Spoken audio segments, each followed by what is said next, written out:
ಬೇಸಿಗೆಯಲ್ಲಿ ಯಾರಿಗಾರು ಬಾಯಾರ್ದವ್ರಿಗೆ ನೀರು ಕೊಟ್ಟರೆ ಅವರೆಷ್ಟು ಖುಷಿಯಾಗಿ ಹರಿಸ್ತಾರೆ ನೋಡಿದ್ದೀರಾ ಅಲ್ವಾ? ನಿಮಗೂ ಅನುಭವ ಆಗಿದೆ ಅಲ್ವಾ? ಒಂದು ಪಾತ್ರೆ ನೀರು ಒಂದು ಜೀವ ಉಳಿಸುತ್ತೆ. ಬೇಸಿಗೆಯಲ್ಲಿ ಪ್ರಾಣಿಗಳಿಗೆ ಸಹಾಯ ಮಾಡೋಣ ಬನ್ನಿ. ಬೇಸಿಗೆಯಲ್ಲಿ ಮೌನ ಜೀವಿಗಳಿಗೆ ನೀರು ನೀಡಿ ಮಾನವೀಯತೆ ತೋರಿಸೋಣ. 10 ನಿಮಿಷದಲ್ಲಿ ಕ್ವಿಕ್ಕಾಗಿ ರುಚಿಯಾದ ಸಾಂಬಾರು ಮಾಡೋದು ಹೇಗೆ ಅಂತ ನೋಡೋಣ ಬನ್ನಿ. 10 ಮಿನಿಟ್ಸ್. ಬ್ಯುಸಿ ಲೈಫಲ್ಲಿ ಟೈಮ್ ಇಲ್ಲಪ್ಪ ಅನ್ನೋರಿಗೆ ಈಸಿಯಾದ ಕ್ವಿಕ್ ರೆಸಿಪಿ. ನಮಸ್ಕಾರ ಎಲ್ರಿಗೂ, ಹೇಗಿದ್ದೀರಾ? ಚೆನ್ನಾಗಿದ್ದೀರಾ ಅಂತ ಭಾವಿಸ್ತೀನಿ. Welcome back to my channel. ಇವಳ ಹೆಸರು ಗೌರಿ ಅಂತ. ಇವಳ ಹೆಸರು ಕಟ್ಟಿದ್ದೆ ನಾವು. ಪ್ರತಿದಿನ ನಮ್ಮ ಮನೆ ಮುಂದೆ ಬರ್ತಾಳೆ.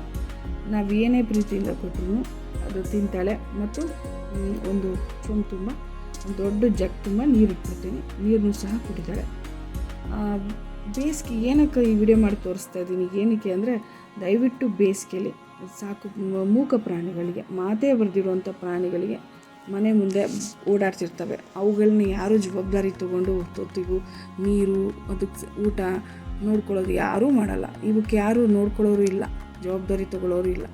ಅವ್ರಿಗೆ ಎಲ್ಲಿ ಊಟ ಯಾರು ನೋಡಿದವ್ರು ಮನುಷ್ಯತ್ವ ಇರೋರು ನೋಡಿ ಹಾಕಿದ್ರೆ ಅವಾಗ ಹೊಟ್ಟೆ ತುಂಬುತ್ತೆ, ಇಲ್ಲಾಂದ್ರೆ ಇಲ್ಲ, ಹುಡ್ಕೊಂಡು ಹೋಗ್ತಾ ಇರ್ತವೆ. ಬೇಸಿಗೆ ಅಂದರೆ ಗೊತ್ತಲ್ಲ ಯಾವ ಮಟ್ಟಿಗೆ ಹಿಂಸೆ ಆಗ್ತಿರುತ್ತೆ ಅಂದರೆ ಎಷ್ಟು ನೀರು ಕುಡಿದ್ರೂ ಸಾಕಾಗಲ್ಲ, ಅಷ್ಟು ದಾಹ. ಅದೇ ಥರ ಪ್ರಾಣಿಗಳು ಸಹ ಒದ್ದಾಡ್ತಿರ್ತವೆ. ಅವುಗಳಿಗೆ ದಯವಿಟ್ಟು ನಿಮ್ಮ ಮನೆ ಮುಂದೆ ಕಾಣಿಸುವಂಥ ಈ ಗೋಮಾತೆಯರಿಗೆ, ಪಕ್ಷಿಗಳಿಗೆ, ಮೂಕ ಪ್ರಾಣಿಗಳಿಗೆ ಕುಡಿಲಿಕ್ಕೆ ನೀರು ಕೊಡಿ, ತಿನ್ನಲಿಕ್ಕೆ ಏನಾದರೂ ಸ್ವಲ್ಪ ಕೊಡಿ ಅಷ್ಟೇ. ಅದು ಒಂದು ರಿಕ್ವೆಸ್ಟ್ ಅಂತ ನಾನು ಈ ವಿಡಿಯೋನ ಮಾಡಾಕ್ತಾಯಿದ್ದೀನಿ. ಎಲ್ಲರೂ ಸೇರಿ ಆದಷ್ಟು ಬೇಸಿಗೆಯಲ್ಲಿ ಒಬ್ರಿಗೊಬ್ಬರು ಸಹಾಯ ಮಾಡೋಣ. ಬೇಸಿಗೆಯಲ್ಲಿ ನಿಮ್ಮ ಮನೇಲಿ ನಿಮಗೇನು ಬೇಕೋ ಅದನ್ನು ಅಮ್ಮನಿಗೋ ಅಥವಾ ಹೆಂಡತಿಗೋ ಆರ್ಡ್ರ್ ಮಾಡಿಸ್ಕೊಂಡು ಕುಡಿತೀರಾ. ಪಾಪ ಈ ಮೂಕ ಪ್ರಾಣಿಗಳಿಗೆ ಯಾರಿಗೆ ಹೇಳೋಕ್ಕೂ ಇಲ್ಲ, ಕಷ್ಟ ಕೇಳೋರು ಇಲ್ಲ. ನಾವು ಮನುಷ್ಯರಾದವರು ಸ್ವಲ್ಪ ಸಹಾಯ ಮಾಡೋಣ. ಮನುಷ್ಯರಾಗಿ ಹುಟ್ಟಿದ್ದಕ್ಕೋಸ್ಕರನಾದರೂ ಒಂದು ಒಳ್ಳೆ ಕೆಲಸ ಮಾಡೋಣ ಅಂತ ದಯವಿಟ್ಟು ಎಲ್ಲರೂ ಫ್ರೆಂಡ್ಸಿಗೆಲ್ರಿಗೂ ಶೇರ್ ಮಾಡಿ ಈ ವಿಡಿಯೋನ. ಎಲ್ಲರೂ ಇದನ್ನು ಮಾಡೋಣ, ಎಲ್ಲ ಸೇರಿ ಒಂದು ಒಳ್ಳೆ ಕೆಲಸ ಮಾಡೋಣ. ಆ ಒಳ್ಳೆ ಕೆಲಸಕ್ಕೋಸ್ಕರನೇ ನಾನು ಈ ವಿಡಿಯೋ ಮಾಡಾಕ್ತಾಯಿದ್ದೀನಿ. ಬರೀ ಹಸು, ಗೋಮಾತೆಯರು, ಸಣ್ಣ ಗುಬ್ಬಚ್ಚಿಗಳು, ಪಕ್ಷಿಗಳು, ಅವುಗಳಿಗೂ ಬಾಯಾರಿಕೆಯಾಗಿ ಬಿಸಿಲಲ್ಲಿ ತುಂಬ ಓದಾಡುತ್ತೆ. ಇಲ್ಲಂತೂ ಸಮ್ಮರ್ ಸಿಕ್ಕಾಪಟ್ಟೆ, ಮತ್ತೆ ಆ ಸಮ್ಮರ್ ಫೀಲಿಂಗ್ ಶುರು ಆಗೋಗಿದೆ. ಆ ಟೆಂಪ್ರೇಚರ್ ಕೂಡ ರೈಸ್ ಆಗಿದೆ. ನಮಗೂ ತಡ್ಕೊಳಕ್ಕೆ ಪ್ರತಿದಿನ ನಮಗೆ ಅದು ವಿಪರೀತ ಅನ್ನಿಸ್ತಾ ಇದೆ, ತಡ್ಕೊಳಕ್ಕಾಗ್ತಿಲ್ಲ. ಎಷ್ಟು ನೀರು ಕುಡಿದ್ರೂ ಬಾಯಾರಿಕೆ ಕಮ್ಮಿ ಆಗೋದಿಲ್ಲ. ಅಂದಮೇಲೆ ಆ ಮಾತೆ ಬರೆದಿರೋ ಮೂಕ ಪ್ರಾಣಿಗಳಿಗೆ ಇನ್ನು ಎಷ್ಟು ಹಿಂಸೆ ಆಗ್ತಿರ್ಬೋದು ಯೋಚನೆ ಮಾಡಿ ನೋಡಿ. ಒಂದು ಒಳ್ಳೆ ಕೆಲಸ ಮಾಡಿ ಪುಣ್ಯ ನೀವು ಪಡ್ಕೊಳ್ರಿ. ಎಲ್ಲರಿಗೂ ಪುಣ್ಯ ಸಿಗಲಿ, ಒಳ್ಳೇದಾಗಲಿ. ನಾವೇನು ಒಳ್ಳೇದು ಮಾಡ್ತೀವೋ ಅದೇ ಬೌನ್ಸ್ ಬ್ಯಾಕ್ ಆಗಿ 10 ಪಟ್ಟು ನಮಗೆ ವಾಪಸ್ ಕೊಡ್ತಾನೆ ದೇವರು ಯಾವುದಾದ್ರು ರೂಪದಲ್ಲಿ. ಸೊ ಆ ಪ್ರಾಣಿಗಳು ತಿನ್ನೋದು ಅದು ಸೆಕೆಂಡರಿ, ಪುಣ್ಯ ಸಿಗೋದು ಫಸ್ಟು. ನೀವು ಕೊಟ್ಟಷ್ಟು ಪ್ರೀತಿಯಿಂದ ತಿನ್ನುತ್ತಲ್ಲ, ಅದು ನೋಡೋದಕ್ಕೆ ಕಣ್ಣಿಗೊಂಥರ ಖುಷಿ, ಸಂತೋಷ. ನಾನು ಯಾವಾಗಲೂ ಆ ಖುಷಿ ಪಡ್ತೀನಿ. ಅದು ಎಷ್ಟು ಖುಷಿಯಾಗಿ ಇಷ್ಟಪಟ್ಟು ತಿನ್ನುತ್ತೆ, ಹಸ್ಕೊಂಡಿರುತ್ತೆ. ಆ ನೀರಂತೂ ಬೇಸಿಗೆಯಲ್ಲಿ ಎಷ್ಟು ಚೆನ್ನಾಗಿ ನೀರು ಕುಡಿದು ಹೋಗುತ್ತೆ ಅಂದರೆ ನಿಜವಾಗ್ಲೂ ಆ ಖುಷಿನ ನೀವು ಅನುಭವಿಸಿ ಪ್ರತಿದಿನ. ದಯವಿಟ್ಟು ಇದು ರಿಕ್ವೆಸ್ಟು. ಎಲ್ಲ ಫ್ರೆಂಡ್ಸ್ಗೂ ಶೇರ್ ಮಾಡಿ ಈ ವಿಡಿಯೋನ. ಎಲ್ಲರೂ ಈ ಕೆಲಸ ಮಾಡೋಣ ಒಟ್ಟಿಗೆ. ಬೇಸಿಗೆ ಶುರುವಾಗ್ತಿದೆ. ಈ ಒಂದು ವಿಡಿಯೋದಿಂದ ಎಲ್ಲರಿಗೂ ಒಂದಷ್ಟು ಪ್ರಾಣಿಗಳಿಗೆ ಊಟ ಮತ್ತು ನೀರು ಸಿಗುತ್ತೆ ಅಂದರೆ ಈ ವಿಡಿಯೋ ಮಾಡಿದ್ದಕ್ಕೂ ಸಾರ್ಥಕ. ಸೊ ಐ ಹೋಪ್ ನೀವೆಲ್ಲರೂ ಈ ಕೆಲಸ ಮಾಡ್ತೀರೋ ಅನ್ನೋ ನಂಬಿಕೆ ಇದೆ. ಸೊ ನಾನಿಲ್ಲಿ ಬರೀ ಗೋಮಾತೆಗೆ ಅಷ್ಟೇ ಅಲ್ಲದೆ ಗುಬ್ಬಚ್ಚಿಗಳಿಗೂ ಕೂಡ ಒಂದು ಸ್ವಲ್ಪ ಅಕ್ಕಿ ಕಾಳು ಮತ್ತು ಒಂದು ಸಣ್ಣ ಬೌಲಲ್ಲಿ ನೀರನ್ನ ಇಡ್ತೀನಿ. ಅದು ಒಂದಷ್ಟು ಸುಮಾರು 4-5 ಕೂತಿದ್ವು. ನಾನು ಯಾವಾಗ ಫೋನ್ ತೊಗೊಂಬಂದೆ ಎಲ್ಲ ಹಾರೋದ್ವು ಸೌಂಡಿಗೆ. ಒಂದೇ ಒಂದು ಕೂತಿದೆ ಅಲ್ಲಿ. ಅದು ಕೂಡ ಅಕ್ಕಿ ಕಾಳು ತಿಂದು ನೀರು ಕುಡಿದು ಹೋಗುತ್ತೆ. ಸೊ ಒಂದು ಒಳ್ಳೆ ಕೆಲಸ ಎಲ್ಲರೂ ಸೇರಿ ಮಾಡೋಣ. 10 ನಿಮಿಷದಲ್ಲಿ ನಾನು ಹೇಗೆ ಇಲ್ಲಿ ಅನ್ನ ಸಾಂಬಾರು ಮಾಡ್ತಾಯಿದ್ದೀನಿ ನೋಡೋಣ.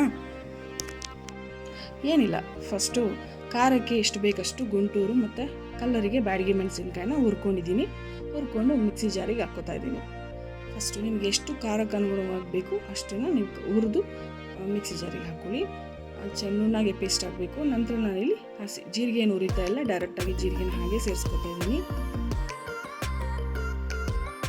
ಅದಾದಮೇಲೆ ಬೆಳ್ಳುಳ್ಳಿ ಕೂಡ ನಾನಿಲ್ಲಿ ಆ್ಯಡ್ ಮಾಡ್ತಾ ಇದ್ದೀನಿ.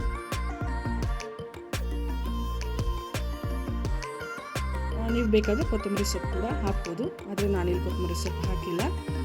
ಕಾಳು ಮೆಣಸು ಎಷ್ಟು ನಿಮಗೆ ಖಾರಕ್ಕೆ ಎಷ್ಟು ಬೇಕಷ್ಟು ಹಾಕೊಳ್ಳಿ. ನಾನಿಲ್ಲಿ ಕಮ್ಮಿ ಹಾಕೋತಿದ್ದೀನಿ, ಖಾರ ಸ್ವಲ್ಪ ಕಡಿಮೆನೇ ಮಾಡೋದು. ಇಲ್ಲಿ ನೆನೆಸಿರುವಂಥ ಸ್ವಲ್ಪ 2 ಸ್ಪೂನ್ ಅಕ್ಕಿ, ಊಟದ ಅಕ್ಕಿನೇ ನೀರಲ್ಲಿ ನೆನೆಸಿಟ್ಟಿದ್ದೀನಿ. ನೆನೆಸಿ ತೊಳೆದಿರೋಂಥ 2 ಸ್ಪೂನ್ ಅಕ್ಕಿನ ಹಾಕ್ತೀನಿ, ಸ್ವಲ್ಪ ಸಾಂಬಾರು ದಪ್ಪ ಬರಲಿ ಅಂತ.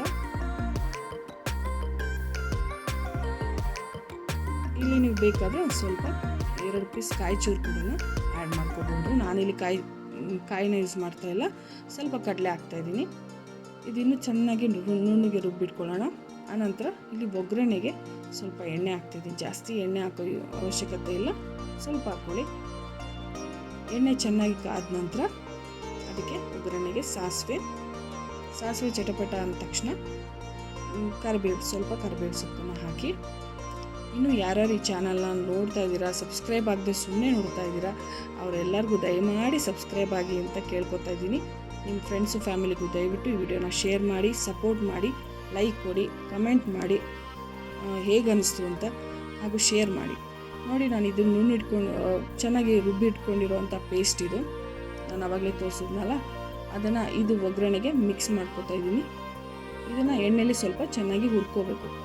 ಹಸಿ ಖಾರದ ವಾಸನೆ ಹೋಗೋವರೆಗೂ ಹುರ್ಕೊಂಡು ಚೆನ್ನಾಗಿ ಹುರಿದ ಮೇಲೆ ಆ ಮಿಕ್ಸಿಯಲ್ಲಿ ಇನ್ನೊಂದು ಸ್ವಲ್ಪ ನೀರು ಸೇರಿಸಿ ಆ ಖಾರ ಮಸಾಲೆಯನ್ನು ಕೂಡ ಅದಕ್ಕೆ ಹಾಕಿ, ಸ್ವಲ್ಪ ನೀರು ಹಾಕಿ, ಇನ್ನೊಂದು ಸ್ವಲ್ಪ ನಾನು ನೀರು ಹಾಕೋತೀನಿ. ಇದಿಷ್ಟು ಹಾಕೊಂಡ್ಮೇಲೆ ಇದು ಖಾರದ ವಾಸನೆ ಹೋಗಿ ಚೆನ್ನಾಗಿ ಸಾಂಬಾರು ಕುದಿಬೇಕು. ಇದರಲ್ಲೇ ಖಾರದ ಮಸಾಲೆಯಲ್ಲೇ ಸ್ವಲ್ಪ ಚೆನ್ನಾಗಿ ಕುದಿಬೇಕು. ಕುದಿಯುವಷ್ಟು ನೀವು ಚೆನ್ನಾಗಿ ಕುದಿಸಿದ ನಂತರನೇ ನಾವಿಲ್ಲಿ ಇದಕ್ಕೆ 1 ಲೋಟ ಕಾಯಿಸಿ ಆರಿಸಿಟ್ಕೊಂಡಿರೋ 1 ಲೋಟ ಹಾಲನ್ನು ಆ್ಯಡ್ ಮಾಡಬೇಕು. ಅಲ್ಲಿವರೆಗೂ ಇಲ್ಲ, ಫಸ್ಟೇ ನೀವು ಹಾಲು ಹಾಕಿ ಕುದಿಸೋದು ಬೇಡ. ಇದು ಚೆನ್ನಾಗಿ ಕುದೀಲಿ ಸಾಂಬಾರು, ಹಸಿ ಖಾರದ ವಾಸನೆ ಎಲ್ಲ ಹೋಗಲಿ ಅಂತ ನಾನಿಲ್ಲಿ ಉಪ್ಪನ್ನು ಕೂಡ ರುಚಿಗೆ ಎಷ್ಟು ಬೇಕೋ ಅಷ್ಟು ಉಪ್ಪನ್ನು ಆ್ಯಡ್ ಮಾಡ್ಕೊತಾ ಇದ್ದೀನಿ. ಇದು ಚೆನ್ನಾಗಿ ಖಾರದ ವಾಸನೆ ಹೋಗಬೇಕು, ಚೆನ್ನಾಗಿ ಸಾಂಬಾರು ಕುದಿಬೇಕು. ಮತ್ತೆ ಕುದಿಸೋಕೆ ಹೋಗ್ಬೇಡಿ, ಹಾಲು ಹಾಕಿದ್ಮೇಲೆ ನಾನು ಕುದಿಸೋದಿಲ್ಲ ಜಾಸ್ತಿ, ಇಲ್ಲೇ ಫಸ್ಟೇ ಚೆನ್ನಾಗಿ ಕುದಿಸ್ಬೇಕು. ಚಾನಲ್ನ ಇದು ರೆಸಿಪಿನ ಒಂದ್ಸಲ ನೀವು ಟ್ರೈ ಮಾಡಿ, 10 ನಿಮಿಷದಲ್ಲಿ ಆಗುತ್ತೆ. ಸೊ ಹೇಗೆ ಬಂತು ಅಂತ ದಯವಿಟ್ಟು ನನಗೆ ಕಮೆಂಟ್ ಮಾಡಿ ತಿಳಿಸಿ. ಫ್ರೆಂಡ್ಸ್ಗೂ ಶೇರ್ ಮಾಡಿ, ಸಪೋರ್ಟ್ ಮಾಡಿ, ಕಮೆಂಟ್ ಮಾಡಿ, ಲೈಕ್ ಮಾಡಿ. ಇಲ್ಲಿ ಕುದಿಸಿ ಆರಿಸಿಟ್ಕೊಂಡಿರೋವಂಥ 1 ಲೋಟ ಹಾಲನ್ನು ನಾನೀಗ ಇದಕ್ಕೆ ಏನು ಕುದೀತಾ ಇರೋ ಸಾಂಬಾರಿಗೆ ಆ್ಯಡ್ ಮಾಡ್ತಾಯಿದ್ದೀನಿ. ನಾವು ಇದಕ್ಕೆ ಹಾಲು ಪಜ್ಜಿ ಅಂತ ಹೇಳ್ತೀವಿ, ನಿಮ್ಮ ಕಡೆ ಏನಂತೀರಾ? ನಾವು ಇದಕ್ಕೆ ಹಾಲು ಪಜ್ಜಿ ಅಂತೀವಿ. 10 ನಿಮಿಷದಲ್ಲಾಗುತ್ತೆ ಹಾಲು ಪಜ್ಜಿ ಸಾಂಬಾರು. ಸೊ ಹಾಲು ಹಾಕಿದ ಮೇಲೆ ಜಾಸ್ತಿ ಕುದಿಸೋ ಅವಶ್ಯಕತೆ ಏನಿಲ್ಲ. ಅದು ಒಂದು ಕುದಿ ಬರ್ತಿದೆ ಅಂದಾಗ ನೀವು ಗ್ಯಾಸ್ ಆಫ್ ಮಾಡಿದ್ರೆ ಸಾಕು, ಸಾಂಬಾರು ಹಾಲು ಪಜ್ಜಿ ರೆಡಿ ಆಗುತ್ತೆ. ಸೊ 10 ನಿಮಿಷದಲ್ಲಿ ರುಚಿಯಾಗಿ ಹಾಲು ಪಜ್ಜಿ ಮಾಡ್ಕೋಬೋದು. ವಿತಿನ್ 10 ಮಿನಿಟ್ಸಲ್ಲೇ ಆಗೋಗುತ್ತೆ. ಇಲ್ಲಿ ನಾನು ಬರೀ ಹಾಲು ಪಜ್ಜಿ ಜೊತೆಗೆ ಕಾಂಬಿನೇಷನ್ ಆಗಿ ಹಪ್ಪಳ ಇದ್ದರೆ ಚೆನ್ನಾಗಿರುತ್ತೆ ಅಂತ ಹಪ್ಪಳ ಕೂಡ ನಾನು ಇದನ್ನು ಕರ್ಕೋತಾ ಇದ್ದೀನಿ. ಅನ್ನ ಸಾಂಬಾರು, ಇದಕ್ಕೆ ಹಾಲು ಪಜ್ಜಿಗೆ ಬಿಸಿ 10 ನಿಮಿಷದಲ್ಲಿ ಬಿಸಿ ಅನ್ನ, ಬಿಸಿ ಹಾಲು ಪಜ್ಜಿ, ರುಚಿಯಾಗಿರೋ ಹಾಲು ಪಜ್ಜಿ. ಖಾರ ನಿಮ್ಗೆ ಎಷ್ಟು ಬೇಕೋ ಅಷ್ಟು ಹಾಕ್ಕೊಳ್ಳಿ. ಇಲ್ಲಿ ನಾನು ಕಡಿಮೆನೇ ಹಾಕ್ಕೊಂಡಿದ್ದೀನಿ, ಯಾಕಂದರೆ ನಮ್ಮ ಮನೇಲಿ ಜಾಸ್ತಿ ಖಾರ ಯೂಸ್ ಮಾಡಲ್ಲ. ನಿಮ್ಗೆ ಸ್ಟ್ರಾಂಗಾಗಿ ಖಾರವಾಗಿರಬೇಕು ಅಂದರೆ ಕಾಳು ಮೆಣಸು, ಮೆಣಸಿನ್ಕಾಯಿನ ಸ್ವಲ್ಪ ಜಾಸ್ತಿ ಹಾಕ್ಕೊಳ್ಳಿ, ಇನ್ನೂ ಚೆನ್ನಾಗಿರುತ್ತೆ, ಬೆಳ್ಳುಳ್ಳಿ ಎಲ್ಲ. ಸೊ ಇಲ್ಲಿ ಅನ್ನ ಸಾಂಬಾರಿಗೆ ಹಪ್ಪಳ ಕೂಡ ನಾನು ಕರ್ಕೋತಾ ಇದ್ದೀನಿ. 10 ನಿಮಿಷದಲ್ಲಿ ರೆಡಿ ಆಗುವಂಥ ಬಿಸಿ ಅನ್ನ, ಹಾಲು ಪಜ್ಜಿ ಮತ್ತು ಹಪ್ಪಳ. ಸೊ ನಾನಿಲ್ಲಿ ಪ್ಲೇಟಿಗೆ ಸರ್ವ್ ಮಾಡ್ಕೋತಾ ಇದ್ದೀನಿ. ಬಿಸಿ ಅನ್ನ ಬಡಿಸ್ತಾ ಇದ್ದೀನಿ. ಸೊ ನೀವೆಲ್ಲ ಒಂದ್ಸಲ ಇದನ್ನು 10 ನಿಮಿಷದಲ್ಲಿ ಮಾಡೋದ್ರಿಂದ ಒಮ್ಮೆ ಟ್ರೈ ಮಾಡಿ ನೋಡಿ, ರುಚಿ ಹೇಗಾಯಿತು ಅಂತ ನನಗೆ ಕಮೆಂಟ್ ಮೂಲಕ ತಿಳಿಸಿ. ನಾವು ಇದಕ್ಕೆ ಹಾಲು ಪಜ್ಜಿ ಅಂತೀವಿ, ನಿಮ್ಮ ಕಡೆ ಏನಂತೀರಾ ಅಂತ ಕಮೆಂಟ್ ಮಾಡಿ ಹಾಕಿ.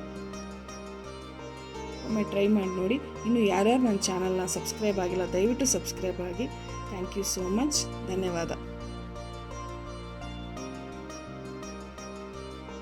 ಬನ್ನಿ, ಬೇಸಿಗೆಯಲ್ಲಿ ಮೂಕ ಪ್ರಾಣಿಗಳಿಗೆ ಕೈಲಾದಷ್ಟು ಸಹಾಯ ಮಾಡೋಣ, ಮಾನವೀಯತೆಯನ್ನು ಮೆರೆಯೋಣ. ಇಷ್ಟೊತ್ತು ನನ್ನ ವಿಡಿಯೋನ ನೋಡಿದ್ದಕ್ಕೆ ನಿಮ್ಮೆಲ್ಲರಿಗೂ ಹೃತ್ಪೂರ್ವಕ ಧನ್ಯವಾದಗಳು. Thank you so much. ಮತ್ತೆ ಸಿಗೋಣ.